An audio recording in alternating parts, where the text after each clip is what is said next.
Tuhan bersamamu.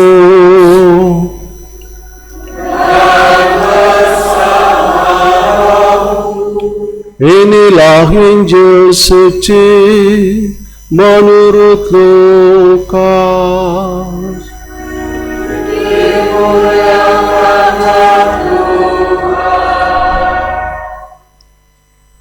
Dalam perjalanan ke Yerusalem, Yesus dan murid-muridnya tiba di sebuah desa. Seorang perempuan bernama Marta menerima dia di rumahnya. Perempuan itu mempunyai saudara bernama Maria. Maria ini duduk dekat kaki Tuhan dan terus mendengarkan perkataannya, sedangkan Marta sibuk sekali melayani.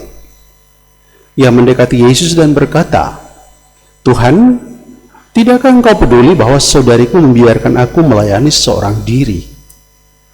Suruhlah dia membantu aku." Tapi Tuhan menjawab, "Marta, Marta, engkau khawatir dan menyusahkan diri dengan banyak hal. Tetapi hanya satu saja yang perlu. Maria telah memilih bagian terbaik yang tidak akan diambil dari dia." Demikianlah Injil Tuhan. Terpujilah Kristus.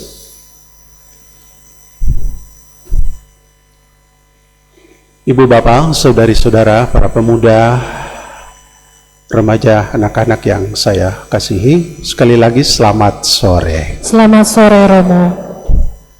Penginjil Lukas mengisahkan kepada kita satu cerita yang menarik tentang pastoral visit, kunjungan pastoral dari Yesus ke satu daerah kecil di pinggir Yerusalem, namanya Betania.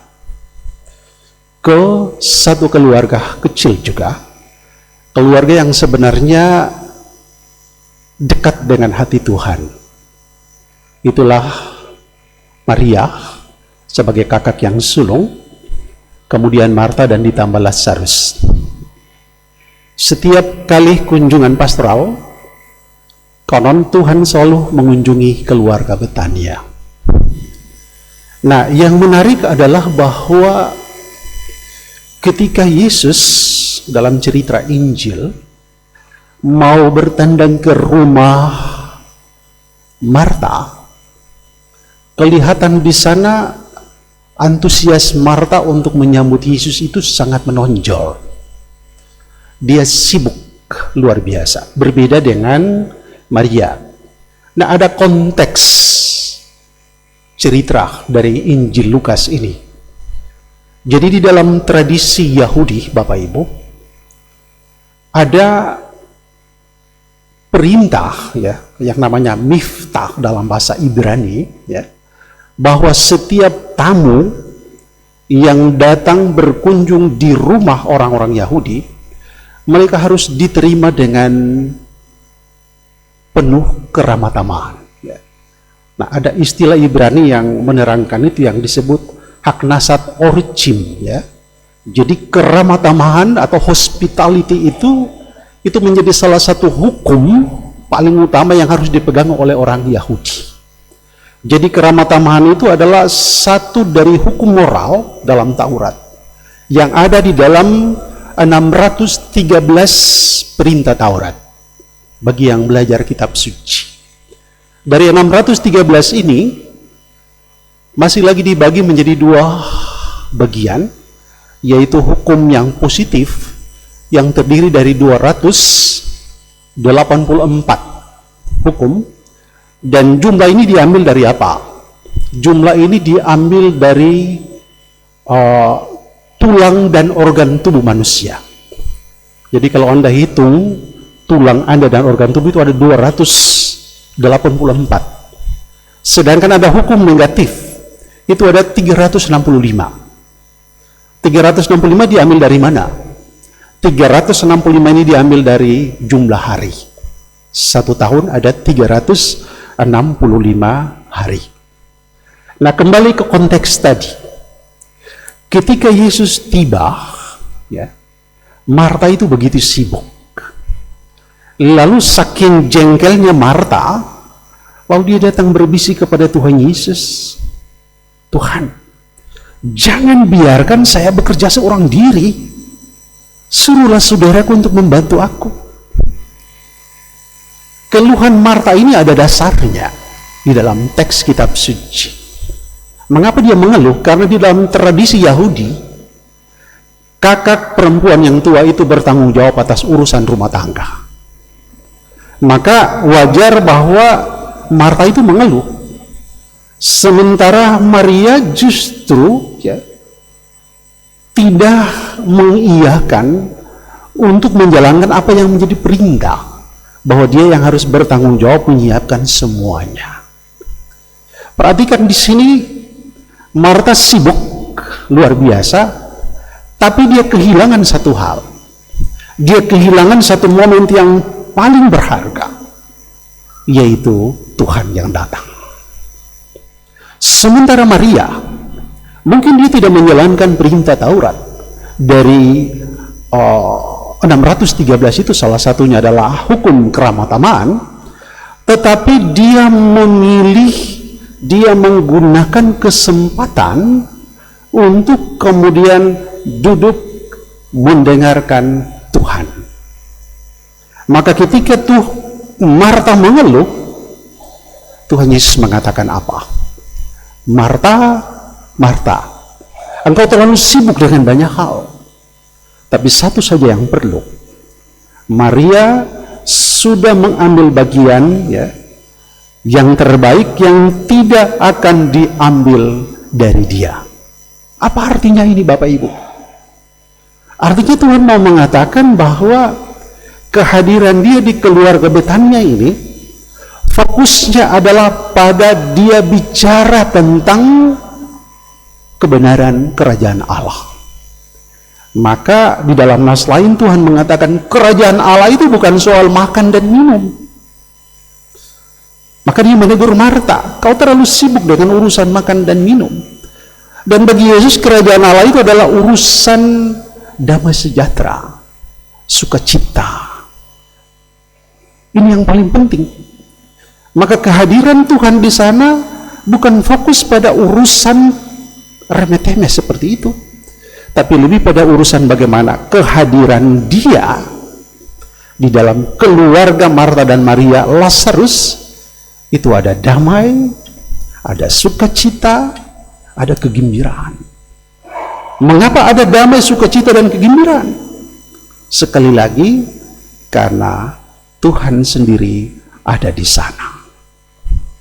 Ibu bapak, saudara-saudari yang terkasih, firman ini mau mengingatkan kita bahwa sesibuk apapun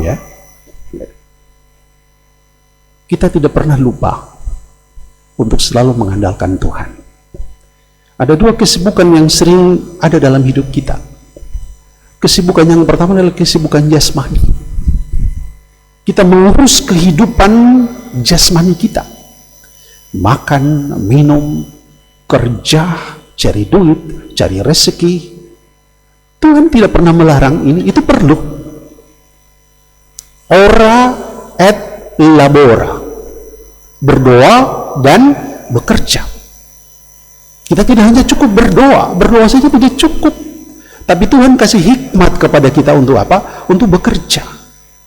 Maka every day ketika orang sibuk dengan apapun, dengan tanggung jawabnya, dengan tugas-tugasnya, ini hal yang wajar. Tetapi Tuhan mengingatkan bahwa di tengah kesibukan apapun, kita jangan pernah lupa untuk cari waktu duduk di muka kaki Tuhan dan mendengarkan firman-Nya. Maria menjadi contoh dan teladan bagi kita. Ketika Tuhan ada, dia duduk mendengarkan Tuhan.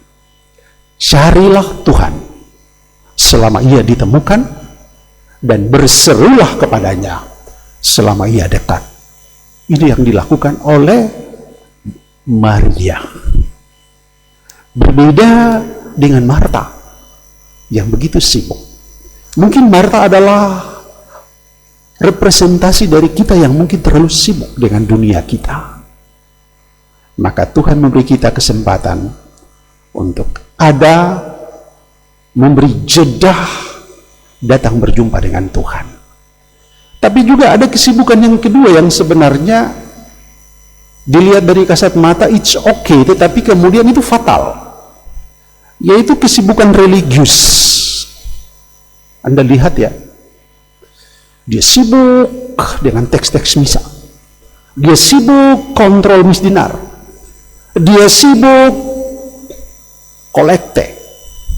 Kesibukan ini lalu membuat apa? Dia tidak fokus kepada Tuhan. Maka yang ada adalah rutinitas, bukan spiritual. Maka hari ini bagus Tuhan mengingatkan kita, entah pada kesibukan jasmani atau kesibukan religius ya, kita memberi waktu untuk fokus dengan Tuhan. Nil nisi Christum, tidak ada apa-apa selain Kristus. Kalau kita fokus dengan Tuhan, kita takut dengan Tuhan, maka hikmat itu turun atas kita. Tapi kalau kita tidak fokus dengan Tuhan, kita mengandalkan diri sendiri, kita mengandalkan apa yang kita punya, kita mengandalkan kekuatan kita sendiri, energi kita sendiri, kita akan jatuh. Karena apa? Hikmat itu hilang dari kita. Maria menjadi contoh bagi kita, tapi juga Marta menjadi contoh bagi kita. Untuk apa? Untuk membuat balancing antara kesibukan di satu sisi untuk menghidupi keluarga kita, tapi juga sisi lain adalah di tengah kesibukan kita menaruh Tuhan, kita menempatkan Tuhan sebagai sentrum pokok dari hidup kita. Dengan demikian akan menjadi sempurna. Ora et labora. Firman Tuhan menolong kita. Amin.